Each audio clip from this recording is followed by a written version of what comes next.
Boa noite, gente bonita. Eita, a casa tá cheinha, hein? Tudo bem com vocês? Gente, eu tô elegante. Falei que se nada prestasse, pelo menos tô bonita pra sair nas fotos, né? Brincadeira. Pessoal, hoje eu vim partilhar com vocês um pouquinho sobre o tema sexo, renovação do matrimônio, né? Para muitos pode ser novidade, para nós da comunidade Aliança Cristo Libertador, consagrados discípulos, um tema bastante discutido e falado, né? Mas o Senhor sempre tem uma novidade a nos revelar, né? Quando a sua palavra é proclamada. Então nunca é repetido, é sempre uma atualização daquilo que Ele quer fazer nas nossas vidas. Amém?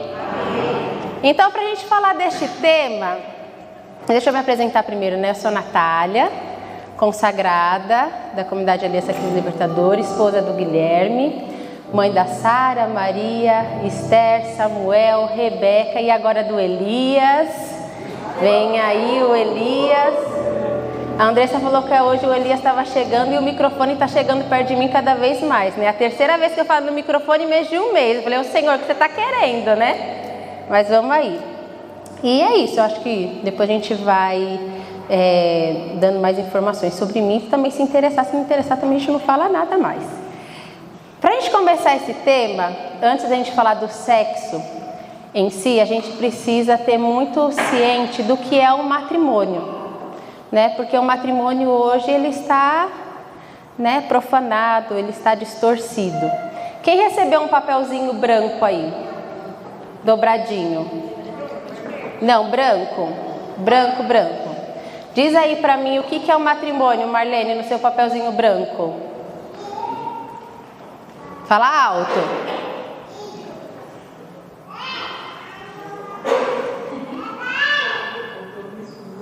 Calma aí, vai ter que ser que o microfone levanta ou eu dou um microfoninho para tudo.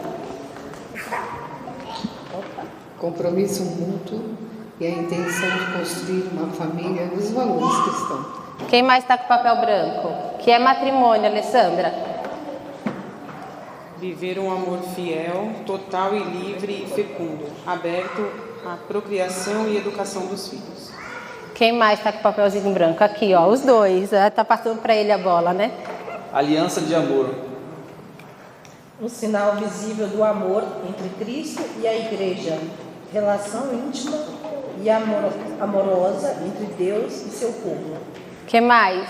O pessoal tá com vergonha de falar. Tá com papelzinho branco, né? Não? Ela passou pra mim.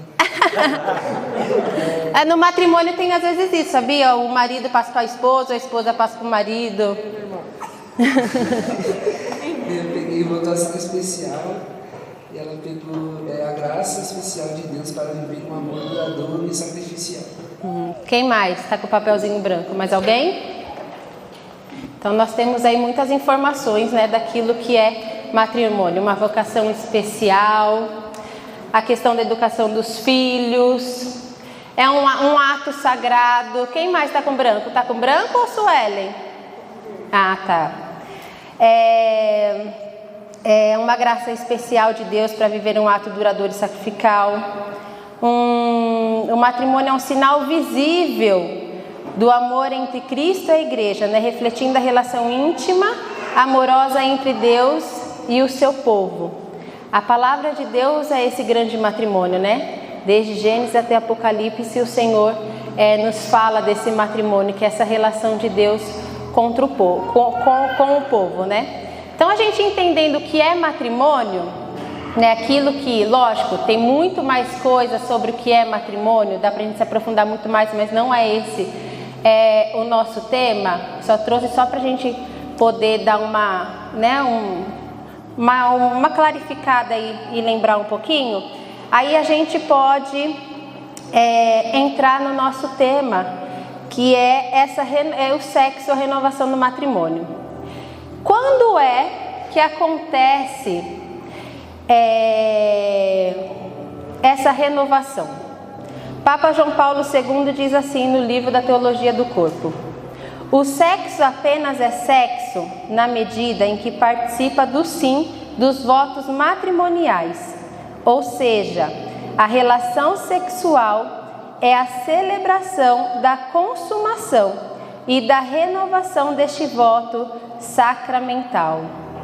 Então a gente não inventou da cabeça que o sexo é a renovação do matrimônio, né? Até então, porque quando o casamento é celebrado pelos noivos na igreja, ele só é válido quando ele é consumado através do sexo. Se não aconteceu o sexo depois da festa, o casamento ele não é consumado, ele não é válido, ele ainda não se tornou válido. Tem pessoas que fazem, o Moisés até deu testemunho que ele ficou 7 dias fazendo oração de Tobias e Sara, com a esposa. Então durante 7 dias o casamento dele ainda não era válido, só foi válido depois que eles realizaram o ato sexual. Então o sexo tem essa função dentro do casamento, dentro do matrimônio, dessa renovação de tudo aquilo que a gente prometeu lá no altar, ele ser renovado através deste ato, né? E o sexo, ele tem 2 funções, né? Esse ato sexual, ele tem 2 funções. Alguém sabe me dizer quais são as funções do sexo no casamento? Unitiva e procriativa. Muito bem. A de nos unirmos, né? O esposo e a esposa. E a procriativa é de gerar novas vidas, né? Nem sempre a geração de vida é o filho ali mesmo. Tem, né? A gente sabe que tem X questões, mas se gera a vida de outras formas também dentro do casamento, né? E aí você vai acontecer essa procriação. E quando o tempo elimina essa segunda função, que é a procriativa, o sexo continua extremamente necessário para que o casamento seja consumado e renovado até que a morte o separe. Então não tem idade para parar o ato sexual, entendeu? Não tem, é até 80, 90, 100 anos. O casal viveu, precisa acontecer. Meu marido vai gostar, né, meu amor? Por que será, né? Então precisa acontecer, porque o casal precisa continuar renovando esses votos matrimoniais, não importa a idade, né? Então o amor ele precisa continuar, ele precisa ser celebrado, né? Então o ato sexual ele passa a ser um selo de compromisso do casal. Ele ali ele é sempre para nos lembrar. Temos um compromisso um com o outro, nos unimos, né? Precisamos viver tudo aquilo que prometemos, tudo aquilo que fizemos como votos diante do altar do Senhor. E aí, a gente tem o conhecimento de que no matrimônio existe 3 altares, que é o altar da igreja, né? Do qual a gente celebra o matrimônio, onde a gente celebra a Eucaristia. Nós temos o altar que é a mesa, que é a nossa mesa de casa, aonde ali o casal, a gente em família compartilha o alimento, a gente compartilha orações, a gente compartilha a educação dos nossos filhos. Aquele momento ali da mesa é um momento muito importante, né? Por isso que a gente tem principalmente aqui falado, né? O resgatar este comer na mesa, né? Porque a mesa é um altar, é um lugar de encontro também, né? Ela tem as suas particularidades. E o terceiro é o altar, que é a cama do casal. A cama do casal é o altar, aonde precisa acontecer essa relação, esse ato sexual, né? Não é à toa, porque a gente pode olhar para a Santa Missa e pode fazer essa relação, né? No altar existe todo o sacrifício, né? No altar da igreja, todo o sacrifício, toda a união, toda a entrega, toda a doação. E assim é no altar a cama, né? A nossa cama em relação ao matrimônio. Então ele é um lugar sagrado, né? Um lugar que precisa de dignidade, um lugar que precisa de respeito, né? Então, assim como o altar da igreja, a mesa familiar precisa ser sempre um lugar digno, Agora está na moda aí, né, da gente, a mesa posta, por exemplo, né, a gente gosta de arrumar a mesa, né, para servir a comida para os nossos familiares, para os nossos filhos. O altar do nosso quarto precisa estar digno, tanto quanto é ao altar da mesa e o tanto quanto é preparado o altar para a celebração eucarística, né? Então, ele precisa ser um lugar bem digno. E o que precisa ter nesse altar? No ambiente que está esse altar da cama? O que tem aí no quarto de vocês? Um crucifixo, né, para nos lembrar quem nos uniu e quem é que faz parte desse amor, né, aquele que está ali no centro. Então, um crucifixo no quarto. A cama, né, bem arrumadinha, com um lençol que não seja rasgado, manchado, né, furado. Um lugar é digno, né? Precisamos cuidar deste altar. É um lugar que é íntimo, não pode ser visitado por todo mundo. O quarto do casal não é um lugar que pode ser visitado por todo mundo. Não é, a gente tem que às vezes evitar das crianças ficarem pulando na cama, brincando no quarto, né? Fazer aquela estripulia. Às vezes acontece porque são crianças, né? A gente vai ensinando com o tempo, mas a gente precisa evitar. Quando eu vou visitar alguém, né? Muito de costume, eu lembro isso na casa dos meus pais. Meu pai e minha mãe, quando os meus tios vinham de longe, de outra cidade, eles ofereciam a cama deles para os meus tios dormirem mais confortáveis, mas faziam isso para pensar que para dar um melhor lugar. Mas a cama, não, a gente não empresta para outras pessoas, porque aquilo é o seu altar, entendeu? É o seu lugar íntimo, seu e do seu esposo. Então, mais ninguém pode usufruir dele, né? Então, temos que ter esse cuidado, né? Então, é esse cuidado que a gente tem que ter nesse nosso altar. Alguém tem mais algum cuidado diferente desse aí, que eu falei, dessas coisas?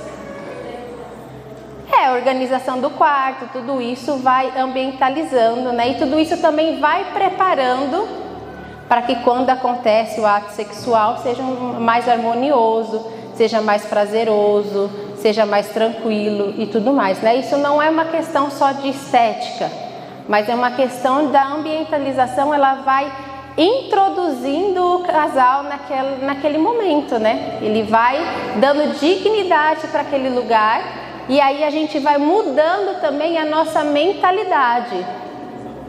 Televisão no quarto, exatamente. Televisão no quarto, gente, é regra aqui da comunidade, a gente não tem televisão no quarto, né? E é uma regra que às vezes posso até estender para vocês e vou falar o quão é bom não ter a televisão no quarto, né? Que a televisão ela é uma distração.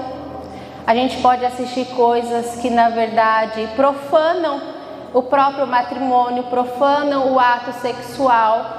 Então a gente traz para o nosso quarto, para o nosso altar íntimo, né? O nosso altar ali onde vai acontecer a intimidade do casal, imagens e situações que não agradam, né? E que não favorecem.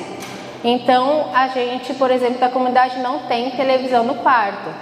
E estendo para aqueles que têm que fazer essa experiência. É muito bom, mas às vezes é descanso, que não sei o que lá. Mas, gente, é uma decisão assim maravilhosa e dá total diferença. Na relação do casal também, porque a televisão muitas vezes ela rouba o diálogo do casal. Ela é a distração para o casal não ter que se relacionar também.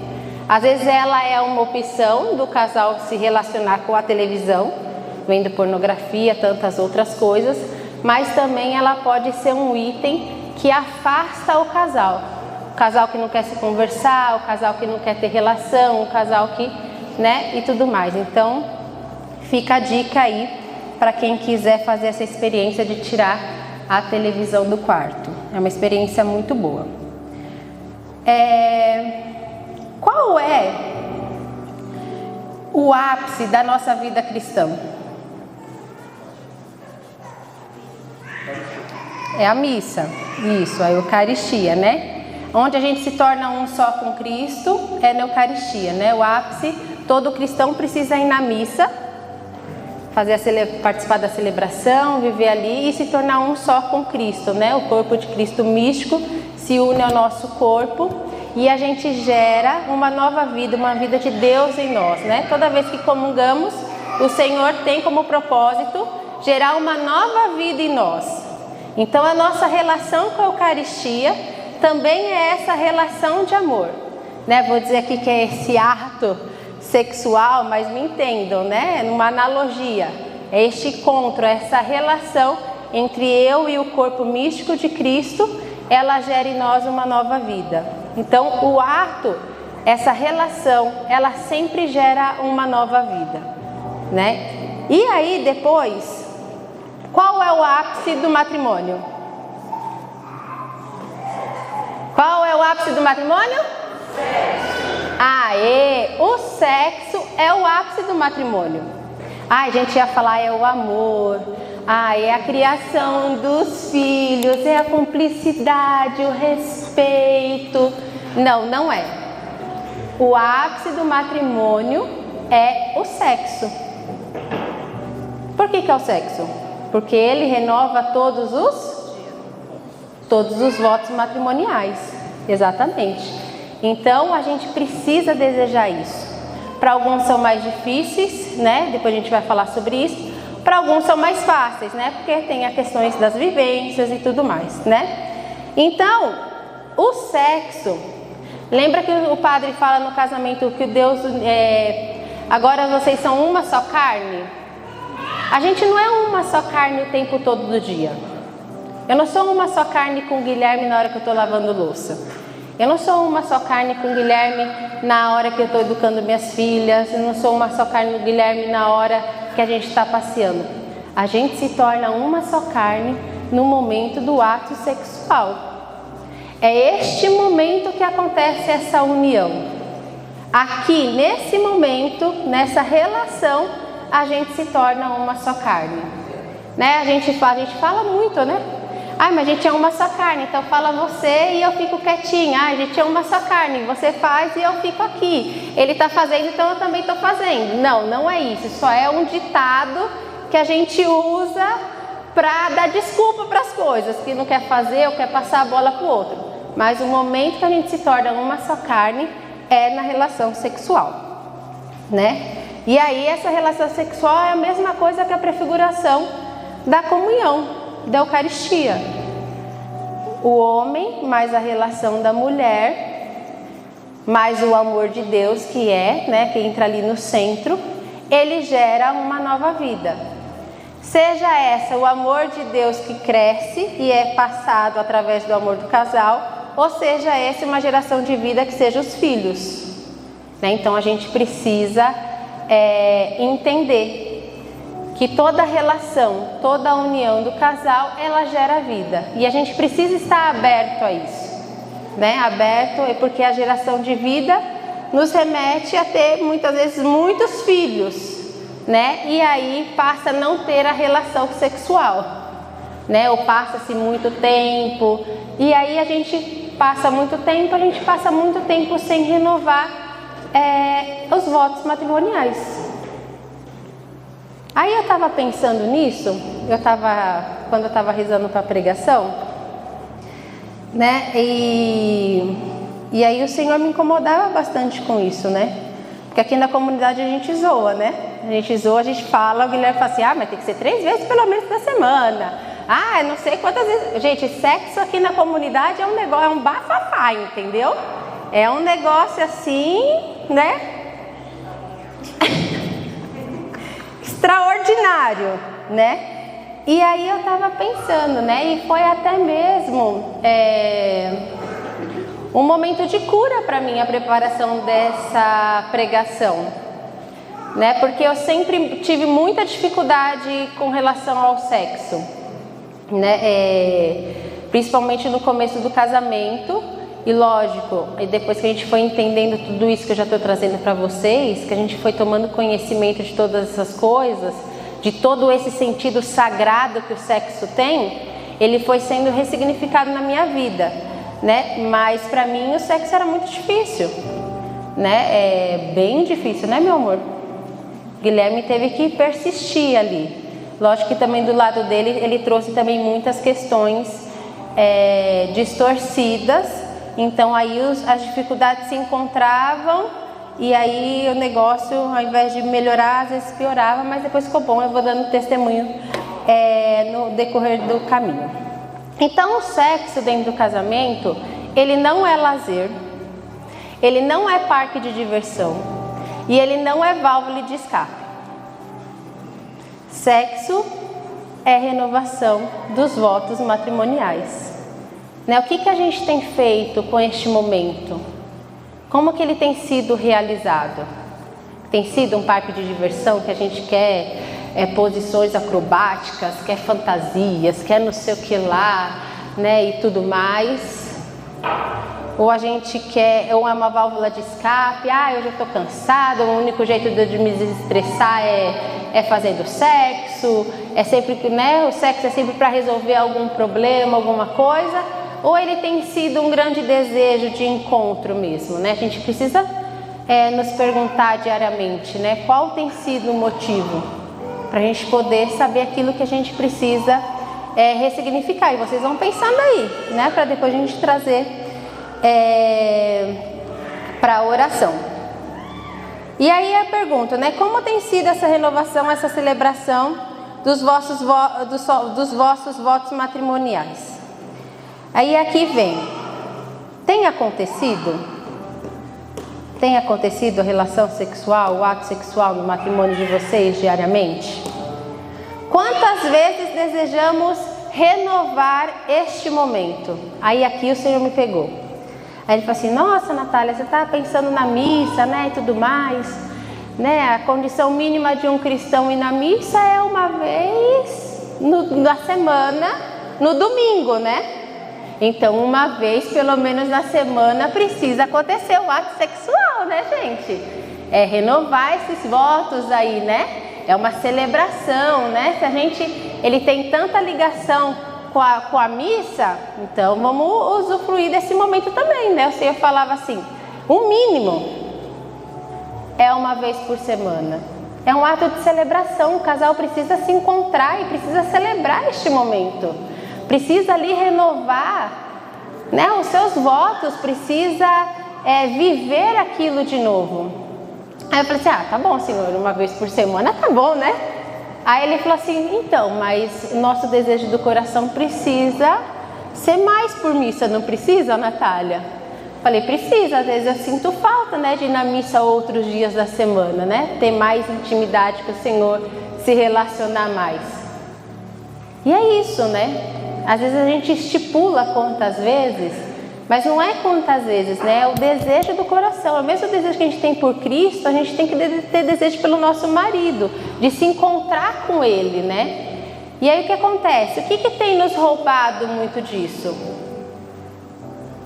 Eu posso falar por mim, muitas vezes a rotina agitada, cuidando dos filhos, os compromissos, o cansaço, às vezes me rouba disso, desse desejo de preparar este encontro, de se entregar para este momento. Por quê? Porque o meu fazer está roubando aquilo que faz parte do meu ser.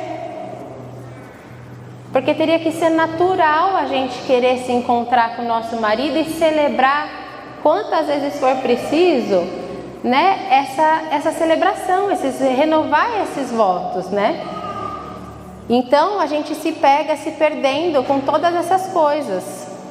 Aquilo que também faz parte do matrimônio, a educação dos filhos, cuidar da casa, os afazeres, tudo isso, eles precisam ajudar a gente chegar nesse final.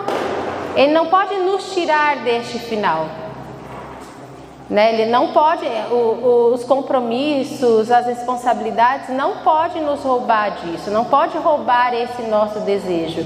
Na verdade tem que ser feito tudo com amor e ainda no final a gente desejar se encontrar com aquele que tanto nos amou e com aquele que nos ajuda, todos os dias em todas essas coisas, Então, se a gente tem a condição mínima, que é uma vez na missa, pelo menos uma vez por semana precisa pelo menos acontecer a relação sexual de um casal.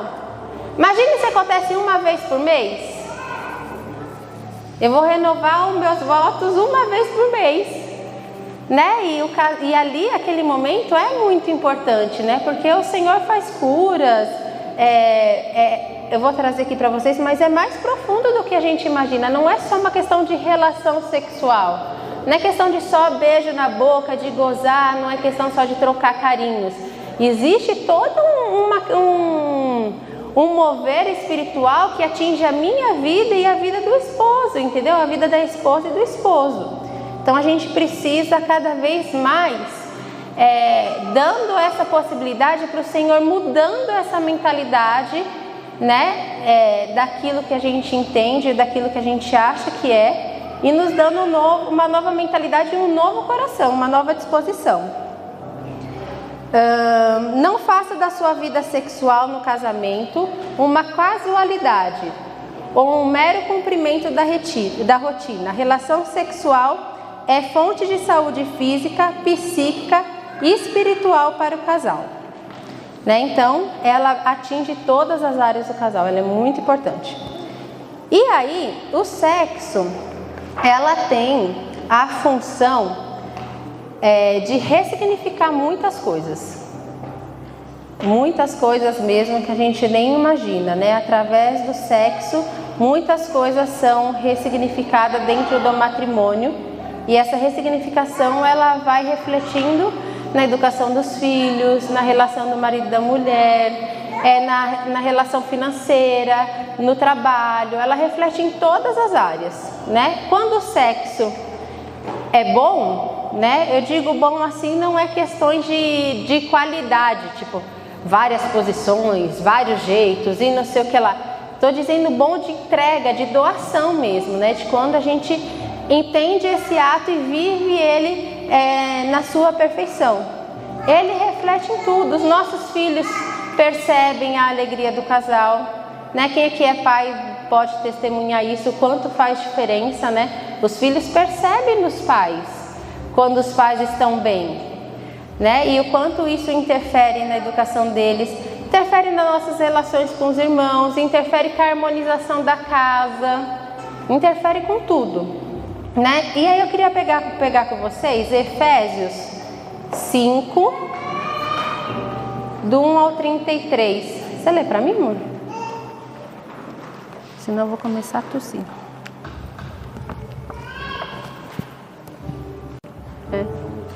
Isso. Tornai-vos, pois, imitadores de Deus como filhos amados, e andai em amor, assim como Cristo também vos amou e entregou por nós a Deus, como oferta e sacrifício de louvor suave. Fornicação, qualquer impureza ou avareza, nem sequer se nomeiem entre vós, como convém a santos, nem ditos indecentes, picantes ou maliciosos, que não convém, mas antes ações de graças. Pois é bom que saibais que nenhum fornicário ou impuro ou avarento, que é idólatra, tem herança no reino de Cristo e de Deus. Ninguém vos engane com palavras vãs, porque por essas coisas vem a ira de Deus sobre aqueles que a ele resistem. Não vos torneis, pois, co-participantes de suas ações.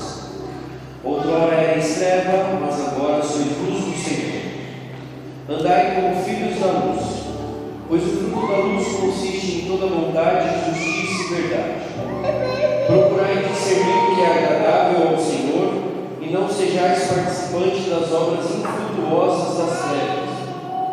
Antes denunciai-as, pois o que eles fazem oculto até o dizê-lo é vergonhoso. Mas tudo que é condenável é manifesto pela luz, pois é luz tudo que é manifesto. E por isso que se diz: ó tu que dormes, desperta e levanta-te dentre os mortos, que Cristo te iluminará.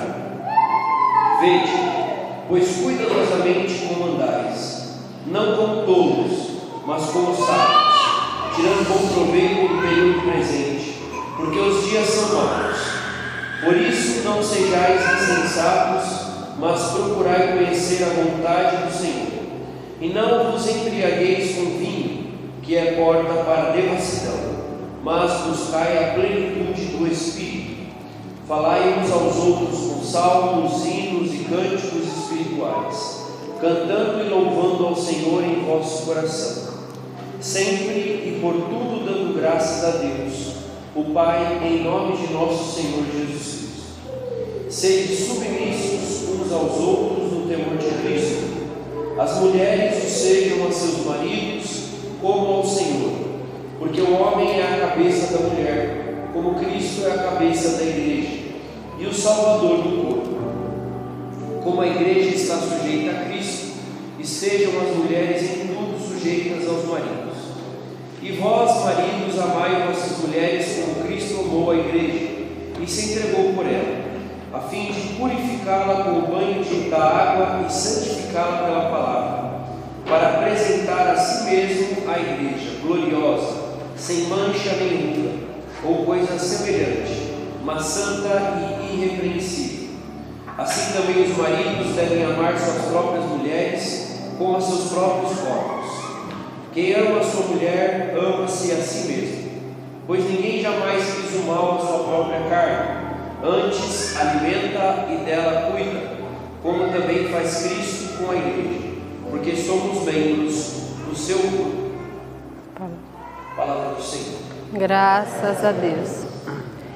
A passagem é bem grande, mas bem resumidamente, né, aqui a gente pode se deparar com aquilo que é profano, né, que o Senhor vai nos alertando durante a leitura, né, nessa passagem, e aquilo que é sagrado, né, que vamos tornar todas essas coisas sagradas, né? Então aqui é um retrato do amor de Cristo através da vida do homem e da mulher, né? Essa nossa relação, o matrimônio, ele é esse retrato do amor de Cristo, né? Então, naquele momento também nós retratamos o amor de Cristo, né? E aquilo que é muito sagrado também se torna muito profano, né? O sexo hoje tem sido muito profanado, não só dentro do matrimônio, mas fora do matrimônio também. Né? Mas o fora a gente vai partilhando, a gente pensar dentro do matrimônio, né? O quanto nós trazemos, né, as experiências ou os contatos que nós tivemos fora do matrimônio para dentro do matrimônio, né? Então a gente, quando eu falo que o sexo ele tem essa função de ressignificar todas as coisas, é isso, ele vem ressignificar aquilo que é profano e trazer um novo ato, que é um ato sagrado, né? Então o Senhor, através do sexo, ele vai trazer curas e libertações para o casal, né? Ele vai libertar de muitas coisas, de muitas experiências, e vai trazendo para o casal a liberdade, né, dessa relação. E o casal vai conseguindo viver cada vez isso mais livremente, mais verdadeiramente, né? Então, sem fé, tudo se torna busca egoísta e prazerosa. Quando a gente não entende que a relação sexual é um ato sagrado, ela se torna uma busca egoísta, prazerosa, só para si mesmo, né? É para exatamente só para eu realizar os meus desejos. Isso é muito comum dentro de um casamento, dentro do matrimônio, né? E aí o que a gente precisa entender é que a partir do momento que a gente ressignifica tudo isso, a gente precisa saber que a gente precisa espelhar o amor de Deus. Por isso esses momentos precisam ser intenso, puro e santo. É um movimento de dentro para fora.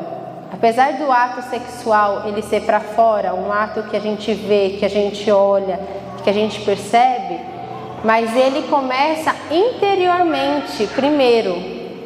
O nosso coração precisa mudar primeiro para que ele seja ressignificado, para que ele seja santificado. O sexo, essa união perfeita, ela é sonhada, ela é desejada por Deus. Deus colocou desejo, Deus colocou prazer, né? Deus fez, né, escolheu o sexo, Ele separou isso para ser vivido dentro do matrimônio. Então isso não é pecado, né? Pecado é como a gente usa este ato. Mas o ato, a relação sexual, ela é sonhada e desejada por Deus. Ele pensou em todas essas coisas, como tudo se daria e como é perfeito, como tem que funcionar. Mas aí, né, a gente dá aquela estragadinha no meio do caminho, né, com os nossos pecados, né? Então, o sexo no casamento é essa fonte de cura interior. E aí a gente precisa identificar dentro do nosso matrimônio, né, e principalmente no ato sexual, o que de profano a gente tem levado para dentro, né? O que tem acontecido de profano no nosso altar? Quem está com os papeizinhos verdes? A Gil acho que estava com branco, né? É verde? Diz aí, Gi. O que está no seu papelzinho verde que é profano, que normalmente a gente leva para a nossa relação sexual? Masturbação. Masturbação. Quem mais? Fantasias. Alcoolismo. Quem mais? Você tá também? Desculpa, amor. Memória familiar. Memórias familiares. Depois eu vou explicar, gente. Quem mais tá com o papelzinho verde? Drogas. Proibição. Alguém mais tá com o papelzinho verde? Falta de desejo. Punição. Agressividade. Alguém mais tá com o papelzinho verde?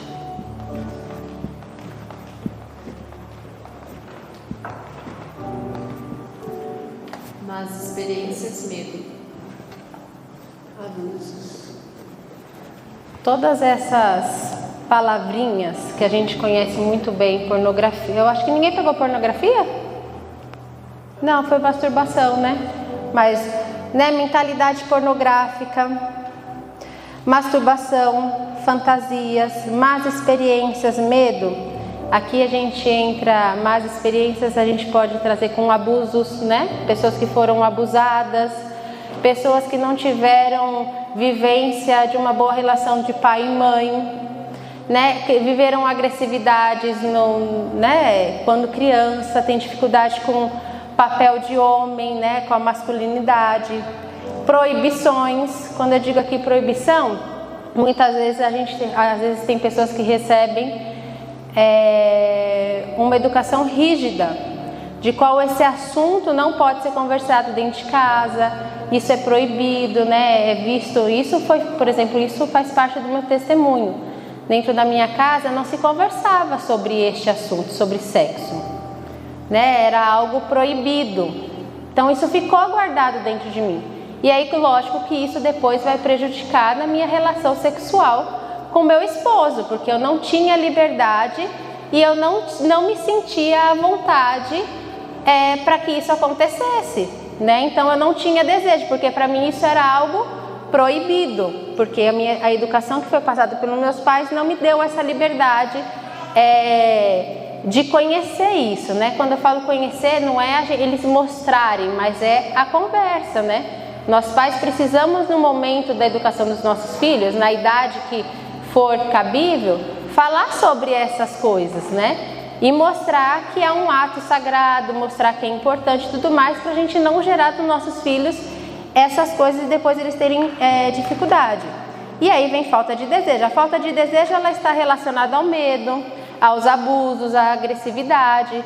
Uma pessoa que tem uma má experiência, ela não vai querer se relacionar, ela não tem desejo, né? Muitas vezes ela vai fazer por obrigação, por cumprimento, né, do seu dever. Então essas são algumas situações, né? Mentalidade pornográfica dentro da relação sexual.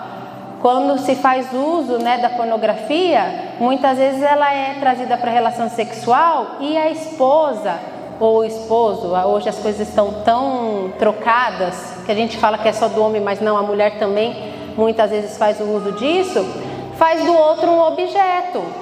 Não é um momento de união, né, de troca do casal, mas a mentalidade pornográfica torna o outro objeto. E aí esse ato não é sagrado. Eles estão realizando ali o sexo, mas não é um ato sagrado. Ali, na verdade, um está querendo satisfazer o seu próprio desejo. A masturbação também, né, neste caso. A questão de olhar só para si, né, e tudo mais.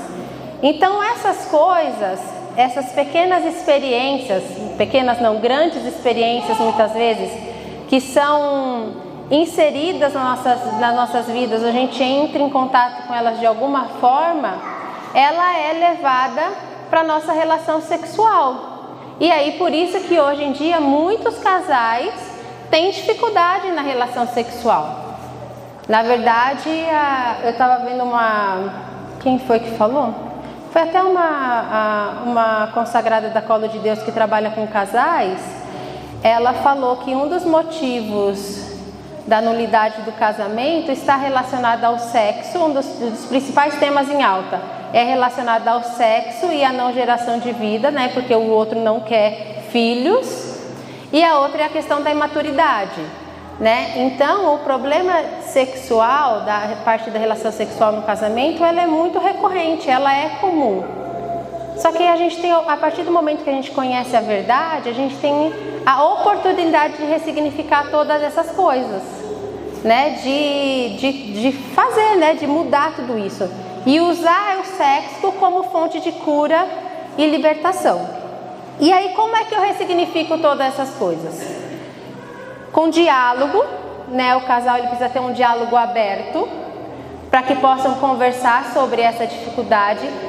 O casal precisa se conhecer, a esposa precisa dizer o que gosta, o esposo precisa dizer o que gosta, pensar naquilo que lhe convém para aquele momento, aquilo que é sagrado, aquilo que não vai profanar aquele ato. Precisa de oração. É estranho falar, né? Eu vou fazer o sexo, eu vou orar na hora do sexo. É estranho, gente, mas funciona e dá super certo, né? Precisa sim, pode acontecer antes, durante e depois, né, da relação sexual. E também essa ressignificação, ela vai acontecendo conforme o casal vai praticando. Então, quanto mais eu demoro para encontrar com meu marido, para ter relação, mais tempo eu vou demorar para ser curada. Quanto mais eu desejo encontrar, mais o Senhor vai fazer com todas essas coisas, né? Um testemunho rápido, com essa dificuldade que eu trouxe para o meu matrimônio. Quando a gente descobriu isso, a gente passou. O Guilherme sempre estimulou, né? Eu a conversar, sempre perguntou, sempre foi muito respeitoso. Né, apesar dele trazer para a nossa relação sexual muitas coisas, né, que ele experimentou, tipo masturbação, pornografia, quando a gente descobriu isso foi libertador, né, porque a gente teve a oportunidade de ressignificar todas essas coisas. E hoje a gente tem uma relação sexual muito mais livre, né, do qual é um encontro realmente sagrado, do qual a gente entende qual é a função, a gente vive ali aquele momento e a gente consegue rezar muitas vezes antes, durante, depois. E muitas vezes o Senhor revelou a nós o que precisava ser purificado no nosso casamento na hora da relação. Muitas vezes Ele fez purificação da nossa memória, daquilo que a gente tinha como dificuldade e que a gente ainda levava para dentro da nossa relação, através da relação. Né? Por exemplo, essa questão da proibição, o Senhor me revelou no momento de oração, ali na hora que a gente estava namorando. Né? Ele vai, então o Senhor usa deste momento para purificar a nossa memória e ressignificar todas essas coisas.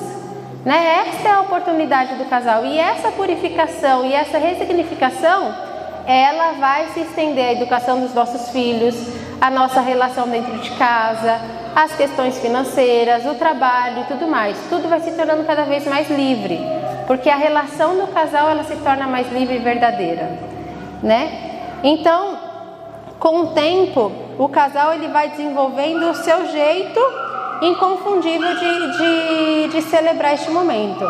né?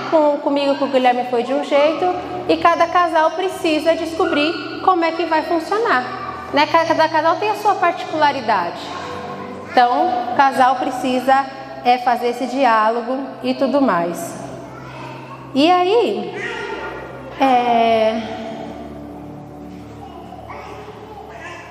a gente tem essa missão, né, de viver cada vez mais isso e mostrar para este mundo que não é dessa forma que tem sido mostrado, né? O matrimônio ele não pode ser profanado. A gente precisa cada vez mais, com força, mostrar que é um ato sagrado, que exige respeito, intimidade, né? A gente não pode se deixar levar, a gente não pode se calar. A gente precisa realmente viver isso, né? Às vezes é tudo muito lindo, é muita informação, ai que legal, mas não nos esforçamos para viver dessa forma, né? Para experimentar. Então o convite hoje que o Senhor nos faz é que possamos fazer deste momento, né? Nós casados, né? Isso é para os casados, viu, gente? Deixar bem claro. Não existe sexo antes do casamento. Essa oportunidade de ressignificar todas essas coisas, né? Então, neste momento eu queria